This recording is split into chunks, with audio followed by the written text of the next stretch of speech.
안녕하세요. 크립토TV입니다. 오늘은 나카모토 사토시의 동료가 조만간 CEO로 데뷔하는 회사를 소개해 드려 보겠습니다. 그 전에 최근에 한참 말이 많았었던 스트래티지발 급한 불은 어느 정도 꺼진 게 아닐까라는 생각이 듭니다. 스트래티지가 있고 이거를 추종하는 비슷한 기업 스트라이브가 있었죠. 둘 다 우선주를 발행을 했다가 최근에 좀 위기를 겪었었는데요. 스트라이브의 임원 중에 하나가 최근에 우선주가 떨어졌던 거는 신용 부실, 그러니까 회사 자체에 문제가 있었다기보다는 레버리지가 청산이 됐고 강한 매도 압력 때문이었다라고 설명을 했다라고 합니다. 그래서 실제로 STRC, 그러니까 스트레티지의 우선주도 한때 이게 82불까지 떨어졌었거든요. 원래 둘 다 이게 100불 근처에서 놀아야 되는데 82불 떨어졌다가 90달러 근처에서 좀 반등이 이루어졌고 사타라는 스트라이브의 우선주도 90달러 초반대까지 떨어졌다가 지금은 98달러 근처에서 회복이 됐다더라. 이렇게 지금 얘기를 해주고 있고요. 그래서 디파이 시장이 붕괴다. 뭐 온갖 무서운 얘기가 많이 나왔는데 그런 것보다는 강제 매도다. 이거는 보유자들이 해당 상품을 매도를 했고 이로 인해서 전통 금융시장의 다른 곳에서도 청산이 발생했었다. 우리가 알지 못하는 어딘가에 이게 연쇄적으로 청산이 있었다라고 하거든요. 그래서 성숙해지는 과정의 일부다라고 하는데요. 그럼 왜 이런 일이 발생을 했을까? STRC를 또는 스트라이브의 사타를 매수할 때 전부 다 그러진 않겠지만 일부 사람들은 아마도 과도한 담보대출이나 비투로 이거를 매수했을 가능성이 매우 높아 보입니다. 왜냐하면 이자를 무려 12%, 많게는 13%까지 주잖아요. 그러면 한눈에 보더라도 우리 같이 이런 거에 관심이 없는 사람들이 보더라도 야, 이거 그러면 대충 5%의 돈을 빌려서 12%를 남겨 먹으니까 7%네. 많이 빌릴수록 많이 돈을 벌 수 있겠네라고 하면서 어마어마한 돈을 대출을 해서 이 사타라든지 STRC를 샀다라는 겁니다. 근데 문제는 STRC 가격이 뚝뚝 떨어지면 STRC를 담보로 해서 대출을 받은 사람들은 마진콜에 직면을 할 거고요. 뭔가 다른 주식이나 다른 자산의 담보대출을 받아서 STRC를 샀더라도 다른 주식이 또 떨어지면 뭐 여기도 터지고 저기도 터지는 그러니까 이게 레버리지의 연쇄적인 작용이 일어났었다라고 보입니다.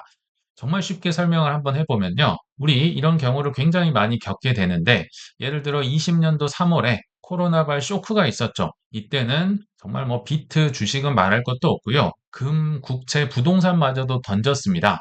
근데 금이 싫어서 던졌을까요? 아닙니다. 싫어서 던진 게 아니라 지금 다른 거에 투자 레버리지를 잔뜩 빚을 져서 투자를 해놨는데 그게 떨어지니까 이제 이거 마진콜에 대응을 하지 않으면 아예 청산으로 날아가 버리거든요. 기회 자체가 사라져 버리기 때문에 돈이 되는 거는 죄다 팔아서 금까지 떨어졌다. 지금 이 경우랑 비슷하다라고 보시면 되거든요. 그래서 현재 기준으로는 좀 소강 상태로 접어들었기 때문에 벤치마크라는 투자은행은 STRC 큰 문제 없고 뭐 스트레티지도 뭐 500 몇 불 매수가 목표를 그대로 유지한다 뭐 이렇게 밝힐 만큼 조금은 이제 수습이 되지 않았나. 즉 강제 청산이 나타난 이후에 다시 찐 매수세가 나오면서 조금은 회복세를 보이고 있다. 이 정도로 좀 봐주시면 어떨까 생각이 듭니다. 자, 그리고 최근에 마이클 세일러가 했던 이 행동 때문에 조금 시장 우려가 잦아들지 않았나 이런 생각도 듭니다. 어제 밤쯤에 나왔던 기사인데요. 스트레티지가 지난주에 520개의 비트코인을 매수했습니다. 또 US 달러로 예비비를 4억 달러를 추가했습니다. 라고 공개를 했는데요. 여기서 중요한 건 비트코인을 산 걸까요? 아니면 4억 달러의 예비비를 추가한 걸까요? 스트레티지 입장에서 520개는요, 거의 뭐 이거는 상징적인, 뭐 그냥 샀다라고 밝힐 만한 굉장히 소량의 숫자에 가깝습니다. 한꺼번에 막 몇만 개를 산 적도 있었잖아요. 그것보다는, 520개를 사실 샀다고 해봤자, 제가 계산을 해보니까 한 3,300만 달러 정도밖에 되질 않거든요. 근데 어디선가 돈을 벌어와서 한 10% 정도는 비트코인 520개 사는데 썼고, 그보다도 더 많은 무려 90% 그러니까 10배 정도 되는 그거는 이제 달러를 사는데 투자를 했다. 그러니까 예비비를 지금 달러를 사는데 무려 10배 가까이 더 넘게 투자를 해서 예비비를 14억 불까지 올려놨다라고 합니다. 한 2억에서 3억 불 정도만 더 채워 넣으면 한 1년치의 STRC 등등 이런 우선주에 대한 배당을 줄 수 있겠다라는 생각이 들거든요. 그러니까 시장이 조금은 안심을 하고 있지 않나 생각이 듭니다. 왜냐하면 이걸로 뭐 했을까요? 당연히 STRC에 대한 배당, 이자 너 줄 수 있어? 너 최근에 보니까 불안하던데 우리 배당주 이거 다 팔아버린다. 사람들이 이렇게 생각을 하니까 세일러가 얘기를 하는 거죠. 줄 수 있거든요. 제가 4억 달러 플러스로 지금 했기 때문에 지금 예비비 굉장히 많이 충원을 하고 있습니다. 그러니까 지금은 비트코인 개수를 늘리는 건 별로 의미가 없어요. 배당주를 줄 수 있느냐? 그러니까 STRC가 회복이 되고 스트레티지의 주가도 뭐 어느 정도는 회복이 되지 않았나라는 생각이 들거든요. 자, 그러면 참고로 도대체 이 스트레티지의 돈은 어디서 나오는지도 제가 좀 참고로 말씀을 드리면요. 뭐 여러 방법이 있지만 첫 번째로 우선주를 발행해서 돈을 끌어올 수 있는데 지금 우선주가 지금 사달이 났는데 요거 다시 발행한다고 하면 난리가 나겠죠. 그래서 최근에 썼던 방법은 저번 주였죠. 6월 15일에서 21일까지 스트레티지라는 주식 자체를 팔아서 뭐 ATM이라고도 하거든요. 시장가로 조금씩 조금씩 팔아서 그 돈을 한 4억 달러 이상 모집을 했다. 그래서 그 돈의 10% 정도는 이제 비트코인을 사는 데 쓰고 90% 정도는 이제 예비비로 그냥 달러로 갖고 있다. 이렇게 보시면 됩니다. 그러니까 여기서 알 수는 있는 거는요. 결국은 스트레이티지는 월가의 기관들이 한 60% 정도의 주주, 그러니까 주식을 갖고 있고요. 전 세계적인 일반 주주들이 약 35%, 그리고 마이클 세일러 등등의 내부자가 한 5% 정도 이제 내부 지분을 갖고 있다라고 합니다. 즉, 월가 기관들이나 주주들이 스트레이티지를 계속 사주는 한, 주가가 떨어지면 바이더 딥을 해주는 한 이들은 지속적으로 매수할 수 있는 엔진을 굴릴 수 있다더라. 반대로 월가다 주주들이 끊어버리면 이걸 살 수가 없을 텐데, 이 월가들이, 적어도 이제 블랙락이나, 뱅가드나, 뭐, 캐피탈이나 이런 굉장히 큰 곳입니다. 즉, 월가의 의지로서 지금까지는 잘 버티고 있고, 변동성을 어느 정도는 좀 이겨내고 있지 않나, 이런 생각이 듭니다. 자, 이제 다른 얘기를 좀 해보려고 하는데요. 지금 스트레이트지도 이렇게 막 들었다 놨다 시장을 하고 있는데 이 와중에 비트코인에 또 변동성을 더해줄 회사가 하나 더 탄생을 한 것 같아서 한번 소개를 해드려 보겠습니다. 이름은 비트코인 스탠다드 트레저리 BSTR이라고 하거든요. 티커명이 TR이 MSTR처럼 트레저리를 나타냅니다. 즉, 이 기업이 지금 나스닥 상장을 목표로 해서 조만간 스펙 합병 표결을 할 예정이다. 그러니까 조만간이라 해봤자 며칠 안 남았네요. 6월 26일자로 해서 표결을 진행해서 사람들이 합병하세요라고 하면 조만간 나스닥에 상장이 될 예정이다라고 합니다. 근데 여기 보시면 중요한 부분들이 몇 개 있어요. 일단 이 회사는 상장을 하자마자 3만 개가 넘는 비트코인을 보유하게 되면서 전략 매집 상장사 중에 5위에 해당하더라. 시작을 하자마자 5위로 시작하니까 굉장히 큰 회사인 거죠. 그리고 사모 투자 방식으로 최대 15억 달러를 이제 자금을 확보할 텐데 그중에 6억 달러는 비트코인 5천 개로 그냥 받는 구조다.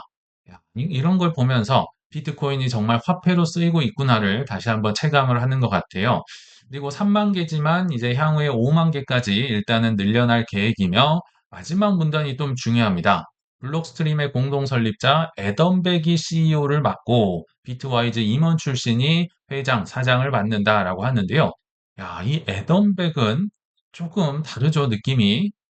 이분은요, 비트코인의 조상입니다. 거의 원로, 장로격인 아담백이라는 분인데요. 이분이 왜 그렇게 중요하냐?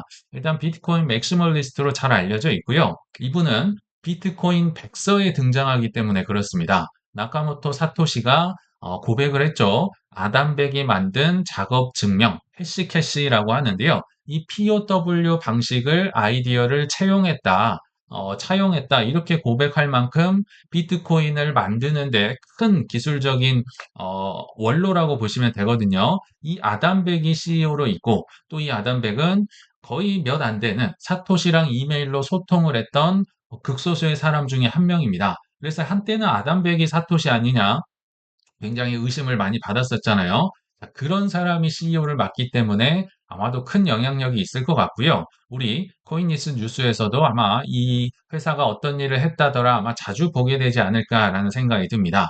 자, 그리고 비트코인도 3만 개, 전체 기업 중에 5위에서 출발을 하니까 나름대로 큰 영향력은 갖고 있을 것 같은데 그래도 스트래티지는 무려 84만 개나 들고 있고 그 정도 뭐 견줄 정도는 아니네라고 생각을 하실 수도 있겠지만 그들의 전략을 보면 조금 생각이 달라질 수 있습니다. 일단 기본적인 전략은 스트래티지랑 똑같죠. 매집을 한다. 비트코인 가격 우상향에 베팅을 한다. 기본적인 전략은 똑같은데요. 그 외의 전략이 스트래티지랑 좀 나뉩니다. 자, 지금 BSTR이라는 곳의 전략은요.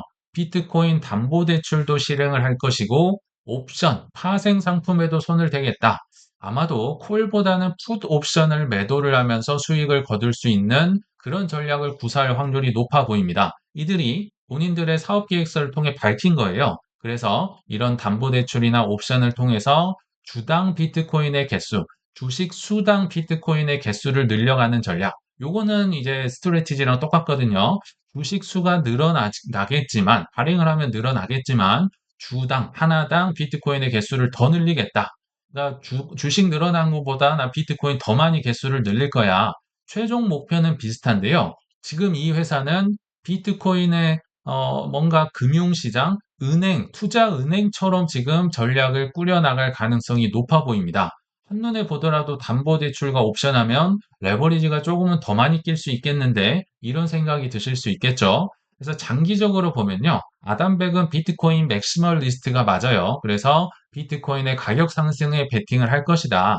그러니까 아무리 비트코인 개수가 많아져도 비트코인이 우하향하면 결국 뭐 도루묵이겠죠. 그래서 장기적인 목표는 스트레티지랑 동일하다.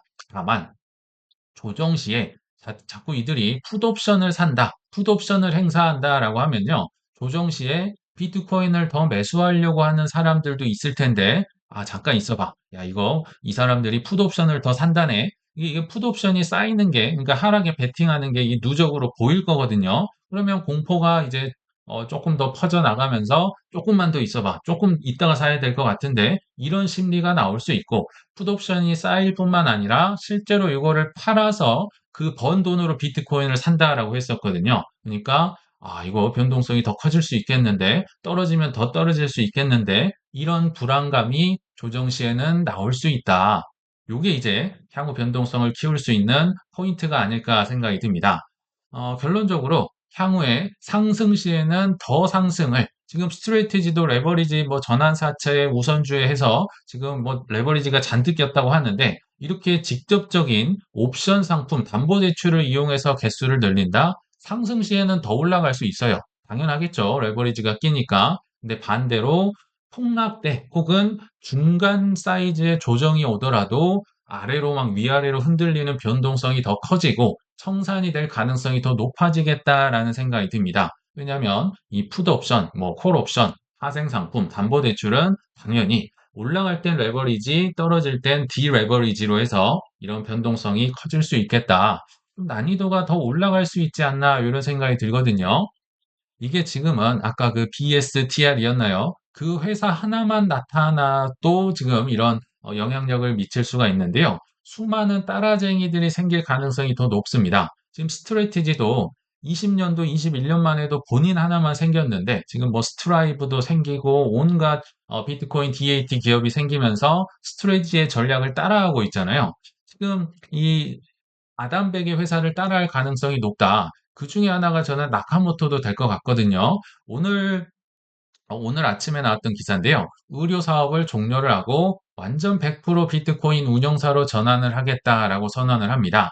근데 아마 뉴스를 통해 보셨겠지만요. 이 회사는 오늘 내일 하고 있어요. 상장 폐지가 언제 돼도 이상하지 않은 주가가 너무 낮아요. 그래서 뭐 이 합병도 하고 뭐 여러 가지를 하고 있는데 지금 의료 사업을 종료를 하고 100% 비트코인 운영을 하겠다. 그럼 돈이 되면 뭔가 다 할 것 같은 그런 느낌이 들죠. 지금 회사가 적자가 나고 있으니까. 그래서 우리 회사는 세계적인 비트코인 미디어, 자산 운용, 컨설팅 사업을 아우르는 차별화된 플랫폼을 구축하겠다. 그래서 자산 운용, 글쎄요, 아마 이쪽으로 뭐 옵션이라든지 여러 시장에 손을 댈 가능성이 좀 높아 보이지 않을까라는 생각이 듭니다. 그래서 이런 시장을 겪게 되면 결국은 변동성이 앞으로 더 높아질 것 같고요. 더 살아남기가 어렵지 않을까 생각이 드는데, 그래서 마지막으로는 제가 뉴스를 더 소개해 드리기보다는 큰 변동성 시장에서 오래 살아남기 위한 방법을 좀 예시를 들어서 한번 소개를 해드려 보겠습니다. 이거는 코인만이 아닙니다. 주식이든 뭐 코인이든 뭐 부동산이든 뜨거워지면은 큰 변동성은 언젠가 또 마주할 수 있거든요. 아직 안 왔다면 곧 또 마주할 수가 있습니다. 제가 볼 땐 두 가지 방법이 있는 것 같아요. 엄청난 멘탈을 갖고 있으면서 내가 뭔가 공부를 해서 선택한 자산에 대한 우상향을 확신하는 방법. 예를 들면 리플 투자가 있을 것 같은데요. 리플 뭐 3년, 4년, 뭐 길면 7, 8년에 한 번씩 크게 폭등을 하면서 이 소수의 남은 투자자들이 돈을 벌었다라고 하지만 실제로 리플로 돈을 크게 벌었다는 사람들은 생각보다 많지 않습니다. 왜냐하면 이게 보통 일이 아니거든요. 저도 자신이 없기 때문에 리플도 다른 알트코인과 마찬가지로 그냥 5% 이내로 저는 매수를 하고 있거든요. 그러니까 이거는 뭐 장점이 계신다면 이쪽을 활용을 할 수도 있겠다. 그렇지만 저를 포함한 대부분은 이렇게 강한 멘탈을 갖기가 어렵다. 한 종목, 두 종목에 몰빵을 해서 오를 때까지 기다린다. 이게 쉽지 않다는 겁니다. 그래서 제가 종종 얘기 드렸던 게 해지 자산을 어느 정도, 저는 한 10% 정도는 가져가면 좋겠다 생각이 들거든요. 계속 해지 노래를 불렀던 게 오래 살아남기 위한 방법이라고, 제가 그냥 터득한 방법이라고 보시면 좋을 것 같아요. 그 비슷한 예를 뭘로 설명을 드릴까 하다가 최근도 그렇고 작년도 그렇고 계속 뭐 마라톤이 유행하고 있잖아요. 참고로 이거는 뭐 저랑은 상관이 없는 뭐 다낭, 베트남 다낭에서도 이런 뭐 마라톤을 많이 하나 봅니다. 종종 10km 마라톤, 뭐 5km짜리도 있고 하프 마라톤 정도는 아마 많이들 지금 열풍이라서 뛰지 않았나 생각이 드는데 제가 최근에 뭐 10km 마라톤을 한번 뛰면서 느꼈던 생각이 있어서 그걸 한번 말씀을 드려보겠습니다. 마라톤 뭐 처음 이렇게 많은 분들이 모여서 초반에는 어떤 생각을 갖고 뛸까요? 당연히 기대 반, 설렘 반 하면서 이번에는 기록을 좀 얼마나 줄여볼까? 뭐 이렇게 긍정적인 생각을 하지. 나는 그냥 처음부터 걸어버릴 거야. 나는 낙오할 거야. 나는 다칠 거야. 이렇게 생각하는 사람은 아무도 없을 겁니다. 아마 대부분이 밝게 웃으면서 시작을 할 것이다. 근데 투자는요, 사실 돈을 베팅하는 마라톤이라는 생각이 들어서 이런 생각이 들었는데요. 그래서 제가 처음에 제 페이스대로 이렇게 쿵쾅쿵쾅 천천히 뛰어가는데 문제는 뒤에서 막 엄청난 소리를 내면서 쿵쾅쿵쾅 하면서 저를 앞지르는 사람들이 눈에 보이더라고요. 압도적인 속도로 따라 막 이렇게 달려가시는 분들, 그중에서 파란 모자를 쓰신 젊은 분도 저를 팍 치고 가고요. 브라운색 옷을 입은 굉장히 키도 큰 젊은 몸짱, 이분도 저를 제껴가고, 심지어 여자분 중에 옷을 람보같이 입으신 분들도 있더라고요. 이분도 저를 이렇게 치고 가는데, 저라고, 저도 저렇게 막 빨리 막 쿵쾅쿵쾅 뛰어가고 싶었는데, 문제는, 많이 뛰어보신 분들은 알겠지만, 일단 쿵쾅쿵쾅 뛴다는 자체가, 이거는 뭔가 좀 잘못됐다라는 생각이 들거든요. 왜냐면, 무릎에도 일단 좋지 않고요. 뭔가 소리가 많이 난다? 뭐, 신음소리가 나든지, 발소리가 크든지 하면, 이거 오래 버틸 수 없는 그런 경험이 있다 보니까, 나도 이거 빨리 달릴 수 있어. 나도 이 사람들 이길 수 있어. 라는 생각이 들지만, 저 사람들 오버페이스다. 나는 그냥 내 페이스대로 가야겠다라고 하면서 대신에 당신들 내가 분명히 만날 것 같은데 나중에 한번 내가 잡을 거야. 분명 만날 것 같아. 이런 식으로 생각을 하면서 그냥 저는 제 페이스대로 쭉 달려갔습니다. 처음에는 막 벌어지더라고요. 저 멀리 파란 모자 보이고 여자 람보분도 저 멀리 보이더라고요. 근데 이 10km라고 한다면 한 7km에서 8km쯤에 일단 여자 람보분, 그분이 걷기 시작하시더라고요. 걸었다는 건 일단 좋은 기록을 뭐 할 가능성 자체가 사라졌다 보시면 될 것 같고, 그 뒤로 좀 더 가보니까 파란색 모자 쓰신 잘 달리는 분도 결국은 속도가 이제 뒤처졌고, 마지막에 이제 브라운색 몸짱 젊은 분까지 결국은 8km대에서 다 만나더라고요. 근데 재밌는 거는 저는 속도를 올리지 않았어요. 저는 그냥 제 스타일대로 갔고요. 힘을 아껴두면서 천천히 가다 보는데 저 사람들이 그냥 나가 떨어지더라. 그래서 8km 정도 이후에 가다 보니까요. 아껴둔 힘이 저는 있었죠. 제가 이걸 설명을 드리려고 가져온 겁니다. 이 아껴둔 힘이 해지 자산이랑 똑같습니다. 나도 한 방 노릴 수 있어. 나도 타이밍 노리고 싶고, 나도 짧게 많이 벌 수 있어. 누군들 안 그러고 싶을까요? 근데 마라톤으로 치면 아껴둔 힘, 내 페이스를 남겨놓은 거고요. 투자로 치면 해지 자산.